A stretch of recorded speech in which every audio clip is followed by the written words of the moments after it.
বর্ধমান বিশ্ববিদ্যালয়ের অন্তর্গত কলেজগুলিতে যে সকল ছাত্রছাত্রীরা 2023-24 শিক্ষাবর্ষে প্রথম সেমিস্টারে মেজর এবং মাইনর নিয়ে ভর্তি হয়েছিলে তাদের কিন্তু ইতিমধ্যেই বিগত সপ্তাহে প্রথম সেমিস্টারে মেজর এবং মাইনরের সমস্ত পরীক্ষাগুলো কিন্তু শেষ হয়েছে। প্রথম সেমিস্টারের পরীক্ষা শেষ হওয়ার সঙ্গে সঙ্গে কিন্তু দ্বিতীয় সেমিস্টারের পড়াশোনার প্রস্তুতি কিন্তু শুরু হয়ে গিয়েছে আশা করি। এর মধ্যে সবথেকে একটি গুরুত্বপূর্ণ বিষয় হলো তোমাদের দ্বিতীয় সেমিস্টারে যে সিলেবাসটি দেওয়া রয়েছে তার আলোচনাও কিন্তু আমরা করেছি।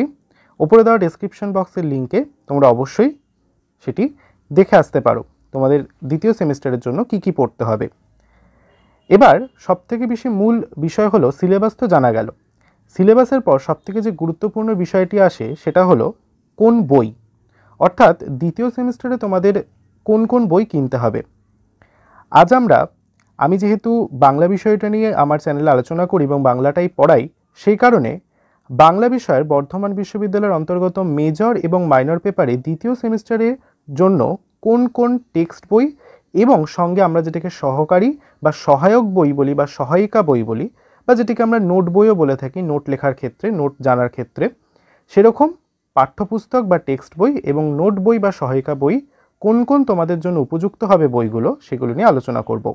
নমস্কার বন্ধুরা, বেঙ্গলি স্টাডি উইথ জিৎ চ্যানেলে তোমাদের সকলকে স্বাগত জানাই। ভিডিওটা শুরু করার আগে একটা অনুরোধ, ভিডিওটা ভালো লেগে থাকলে অবশ্যই ভিডিওটিকে একটি লাইক করে বন্ধুদের সঙ্গে শেয়ার করতে ভুলবে না। চ্যানেলে যদি নতুন হয়ে থাকো তাহলে অবশ্যই চ্যানেলটিকে সাবস্ক্রাইব করে পাশে থাকা বেল আইকনটি প্রেস করে চ্যানেলের সঙ্গে থাকবে। তাহলে চলো দেখে নিই দ্বিতীয় সেমিস্টারে বাংলা মেজর এবং মাইনরের পেপারের ক্ষেত্রে কোন কোন বইগুলো তোমাদের জন্য উপযুক্ত হবে। দেখো, এখানে প্রথমে লেখা রয়েছে Bardhaman university syllabus for 3-year degree and 4-year honours in Bengali under CCFUP as per NEP 2020, অর্থাৎ 2020-তে যে নতুন সিলেবাস প্রবর্তিত হয়েছে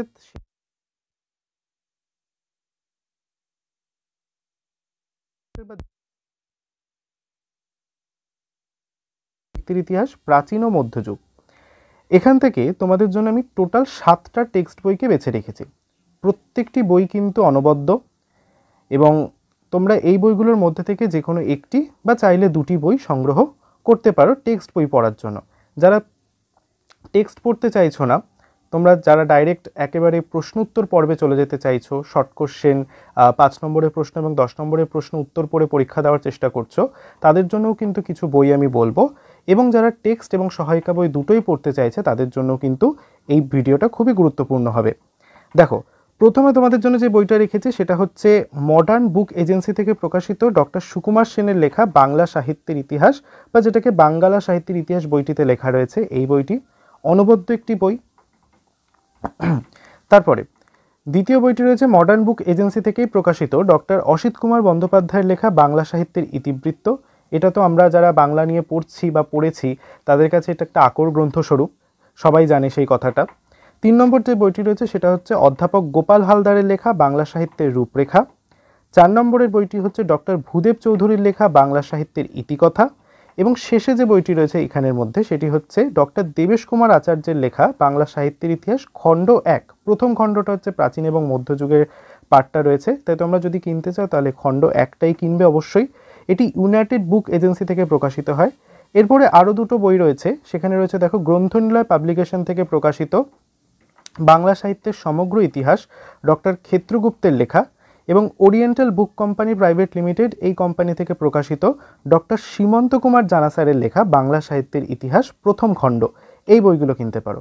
এবার একটুখানি কঠিন বা সহজের বিষয়ে যদি আসি, তাহলে ওপর থেকে যে 3টে বই রয়েছে দেখো, বাংলা সাহিত্যের ইতিহাস সুকুমার সেন, ডক্টর অসিত কুমার বন্দ্যোপাধ্যায়, গোপাল হালদার, ভূদেব চৌধুরী, এই 4টে বই তুলনামূলকভাবে একটু ভাষাগত দিক থেকে কঠিন। সেক্ষেত্রে আমি বলবো তোমরা দেবেশ কুমার আচার্য স্যারের বইটা কিনতে পারো, অথবা এদিক থেকে ডক্টর সীমন্ত কুমার জানা স্যারের যে বইটি রয়েছে, শ্রীমন্ত জানা স্যারের, এই বইটিও কিন্তু যথেষ্ট সহজ সরল ভাষায় উপস্থাপন করা। আমি ক্ষেত্রগুপ্ত স্যারের বইটা একটু অ্যাভয়েড করার চেষ্টা করতে বলবো, কারণ এই বইটা না অত্যন্ত হচপচ করে লেখা, যেটা বলা যেতে পারে। মানে বইটার মধ্যে কোনোটা ধারাবাহিকতা নেই আমার যেটুকুনি মনে হয়েছে। লেখার গুণগত মান অত্যন্ত ভালো, কিন্তু বইটার আঙ্গিকটা আমার একটুখানি কঠিন লেগেছে। সেক্ষেত্রে ক্ষেত্রগুপ্ত যে বইটা রয়েছে স্যারের লেখা, সেই বইটি তোমরা স্কিপ করে বাদবাকি যে বইগুলো রয়েছে সেগুলোর মধ্যে থেকে যে কোনো একটি বা দুটি বই কিন্তু টেক্সট পড়ার জন্য সংগ্রহ করতে পারো। চলে আসবো এবার যদি তোমরা কথা বলো সহায়ক বই বা নোট বইয়ের ক্ষেত্রে, সেক্ষেত্রে 3টি বই কিন্তু মার্কেটে সবথেকে জনপ্রিয়, যার মধ্যে প্রথমেই রয়েছে আরামবাগ বুক হাউস থেকে প্রকাশিত বিএ বাংলা পরিচয়, এস মিত্র বা সুনন্দা মিত্র ম্যাডামের লেখা। এটি মেজরের একটি আলাদা বই বেরোয় এবং মাইনরের একটি আলাদা বই বেরোয়। যেহেতু মেজর পেপারের সমস্ত ছাত্রছাত্রীদের এসিসি পেপার বা স্কিল এনহ্যান্সমেন্ট পেপারটি পড়তে হচ্ছে, এই বিএ বাংলা পরিচয় আরামবাগ বুক হাউস যে বইটি রয়েছে সেখানে কিন্তু তোমরা মেজর পেপারের সঙ্গে সঙ্গে সেক পেপারের যে টপিকগুলো রয়েছে সেটাও কিন্তু একবারে পাচ্ছ, অর্থাৎ কম্বো প্যাক। এই বইটা কেনা সব থেকে ভালো হতে পারে তোমাদের জন্য। তারপরে রয়েছে বাংলা পরিক্রমা মেজর এবং মাইনার, যে পাবলিকেশনের থেকে প্রকাশিত, অরিজিতা দাস ম্যাডামের লেখা। এবং শেষে রয়েছে বাংলা শিক্ষক মেজর ও মাইনর, অধ্যাপক পিরুপদ চক্রবর্তী এবং অধ্যাপক তপন কুমার চট্টোপাধ্যায়ের লেখা, প্রজ্ঞা বিকাশ পাবলিকেশন থেকে প্রকাশিত, বা যেটিকে আমরা বামার বাংলা শিক্ষকও বলে থাকি, এই বইটি। এবার আসি এই বইগুলোর মধ্যে সবথেকে বেস্ট কোন বইটা হবে। আমার তো মনে হচ্ছে আরামবাগ বুক হাউসের যে বইটি রয়েছে ডক্টর সুনন্দা মিত্র ম্যাডামের লেখা বিএ বাংলা পরিচয়, যেখানে তোমরা মেজর পেপারের সঙ্গে এসিসি পেপার বা সেক পেপারের টপিকটাও কিন্তু একটি বইয়ের মধ্যে কম্বাইন্ড রূপে পাচ্ছ। প্রথম যে দুটি বই রয়েছে আরামবাগ বুক হাউসের বইটি এবং যে পাবলিকেশনের বইটি, এই দুটো বই কিন্তু আমার কাছে রয়েছে।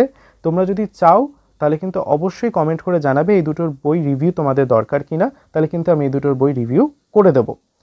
ঠিক আছে, এই ছিল তোমাদের দ্বিতীয় সেমিস্টারের সম্পূর্ণ গ্রন্থ তালিকা বা একটি আদর্শ বুক লিস্ট যাকে বলা যেতে পারে, টেক্সট এবং সহায়ক গ্রন্থ সঙ্গে নিয়ে। ভিডিওটা তাহলে এখানেই শেষ করছি। ভিডিওটা ভালো লেগে থাকলে অবশ্যই ভিডিওটি একটি লাইক করে বন্ধুদের সাথে শেয়ার করতে ভুলবে না। চ্যানেলে যদি নতুন হয়ে থাকো তাহলে অবশ্যই চ্যানেলটিকে সাবস্ক্রাইব করে পাশে থাকা বেল আইকনটি প্রেস করে চ্যানেলের সঙ্গে থাকবে।